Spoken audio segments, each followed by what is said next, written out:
पौराणिक कथाओं के अनुसार माता पार्वती ने भगवान शिव को अपने पति के रूप में पाने के लिए सैकड़ों वर्षों तक कठोर तप किया था।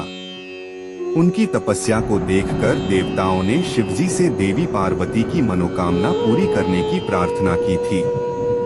इसके बाद भोलेनाथ ने सप्तर्षियों को पार्वती जी की परीक्षा लेने के लिए भेजा। इस परीक्षा के दौरान सप्तर्षियों ने शिवजी के ढेरों अवगुणों को बताते हुए माता पार्वती से शिव जी से विवाह न करने का कहा, लेकिन पार्वती जी अपने निर्णय से टस से मस नहीं हुई। इस पर खुद भोलेनाथ ने माता पार्वती की परीक्षा लेने का निर्णय लिया।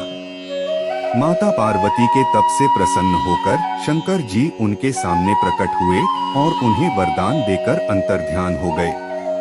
कुछ क्षणों बाद ही एक मगरमच्छ ने एक लड़के को पकड़ लिया और लड़का मदद के लिए पुकारने लगा। बच्चे की आवाज सुनकर पार्वती जी नदी किनारे पहुंची और उनका मन द्रवित हो गया। इस बीच लड़के ने माता पार्वती को देखकर कहा कि मेरी नमा है नबा, न कोई मित्र ही है, माता आप ही मेरी रक्षा करें। इस पर पार्वती जी ने मगरमच्छ से कहा कि ग्राह इस लड़के को छोड़ दें। इस पर मगरमच्छ ने कहा कि दिन के छठे पहर जो मुझे मिलता है उसे आहार बनाना मेरा नियम है।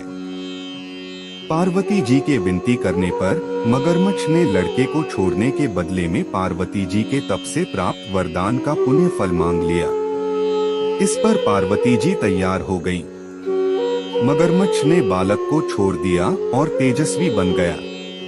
अपने तप का फलदान करने के बाद पार्वती जी ने बालक को बचा लिया और एक बार फिर भोलेनाथ को प्रसन्न करने के लिए तप करने बैठ गई। इस पर भोलेनाथ दोबारा प्रकट हुए और पूछा कि तुम अब क्यों तप कर रही हो, मैंने तुम्हें पहले ही मनमांगा दान दे दिया है।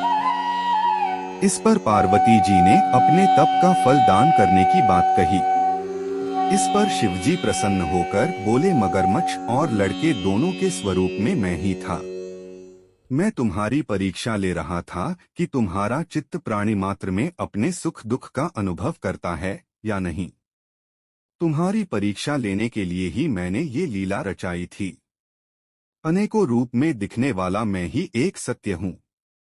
अनेक शरीरों में नजर आने वाला मैं निर्विकार हूँ।